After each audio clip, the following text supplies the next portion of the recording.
Chacun des coupables est condamné à une amende de 1 million à 25 millions de francs guinéens. Comme sus énoncé, le colonel Pivi et ses hommes, ayant une haine viscérale contre certains citoyens, ont continué leur œuvre de persécution dans plusieurs quartiers de Conakry. Non seulement le 28 septembre, mais aussi les jours suivants.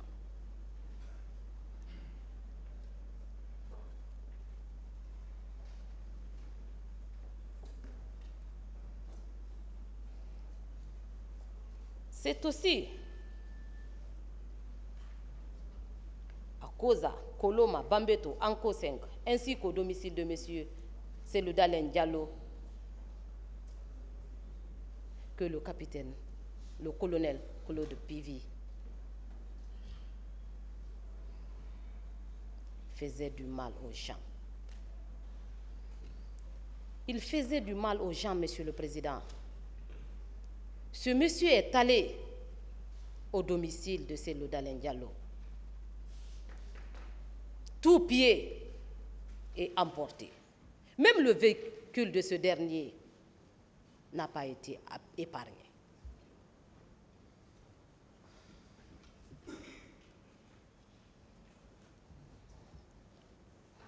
Comme sus énoncé, Monsieur le Président, honorable assesseur, le procès verbal d'audition de M. Mamadou Aliou Diallo en date du 15 mars 2010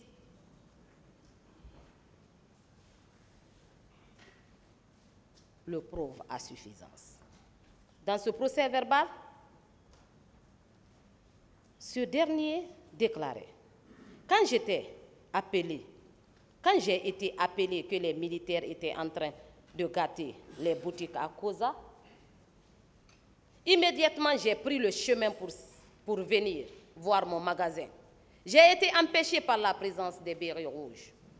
Je précise que mon ami Chérif Ba a été arrêté par des gendarmes sous ordre de Pivi pour être déposé au camp. Le lendemain des événements, nous sommes revenus pour faire le constat. Nous avons observé que tout était saccagé. Ce faisceau d'éléments, parmi tant d'autres, est la preuve que les faits de pillage et de vol à main armée sont constitués à l'égard de Claude Pivi.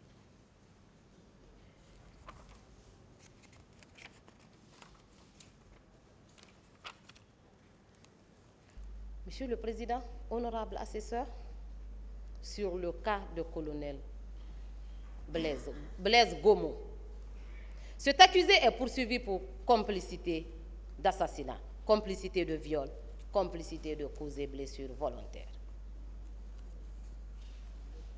Sur la complicité d'assassinat,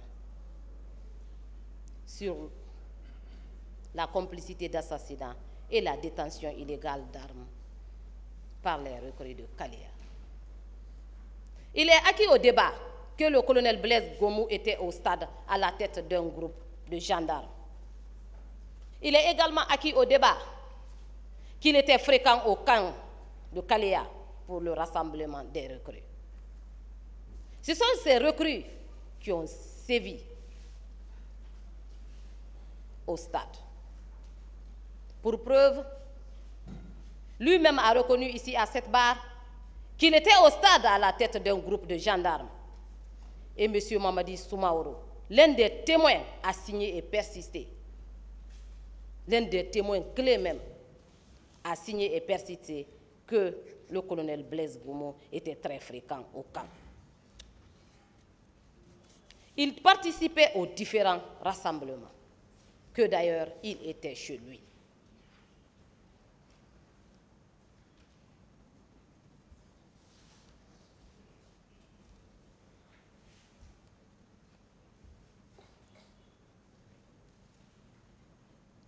Qu'est-ce que le colonel Blaise cherchait au camp de Kalia, si ce n'était pas pour exécuter les instructions du capitaine Moussa Dadis Kabara de mater les manifestants? Rien ne justifiait sa présence et la présence de ces hommes au stade ce jour 28 septembre 2009. Car son service n'était pas un service de maintien d'ordre.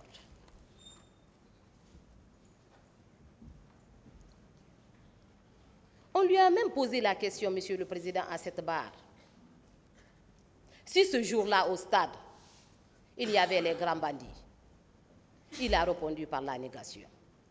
S'il y avait les trafiquants de drogue, il a toujours répondu par la négation.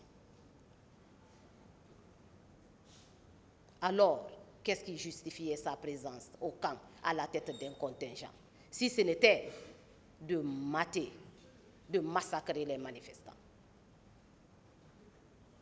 Ce faisceau d'éléments prouve également à suffisance que les faits de complicité, de viol,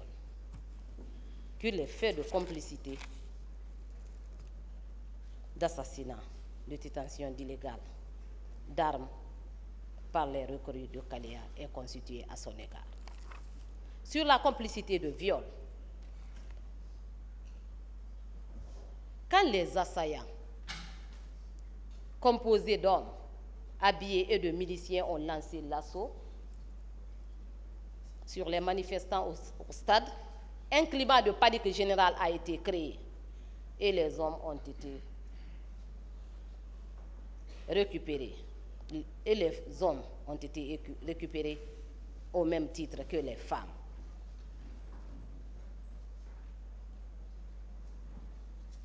Mais ces femmes, Monsieur le Président, ont été violées à ciel ouvert. Au début ici, Monsieur le Président, moi je ne croyais pas qu'un homme pouvait se déshabiller et violer une femme en présence des autres. Mais à travers ce procès, j'ai compris que c'est possible. J'ai compris que c'est possible. Il y a un constat amer, Monsieur le Président. En période de trouble, les militaires violent plus qu'ils n'en tuent. Ce jour-là, Monsieur le Président, ces femmes ont été violées à ciel ouvert devant le regard impuissant des autres femmes. Je l'ai dit ici, que c'est la pire des choses qui peut arriver à une femme, le viol.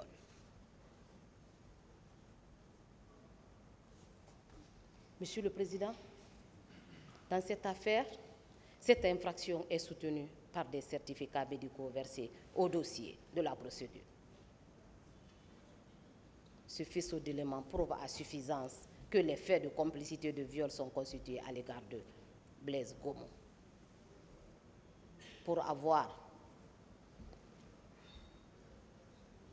pris les éléments de l'antidrogue, parce que lui-même, il a reconnu à cette barre qu'il était à la tête d'un contingent de gendarmes, aller au stade pour perpétrer ces infractions. Sur le cas du colonel Aboulaye Chérif Diaby,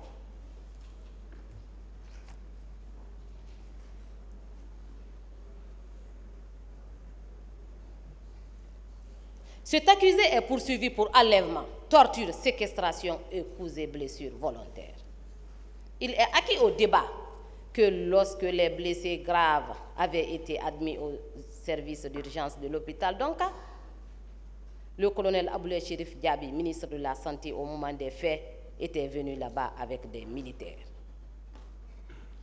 Quand ils sont arrivés sur les lieux, il a aussitôt commencé à proférer des injures aux manifestants, blessés, avec toutes sortes de menaces.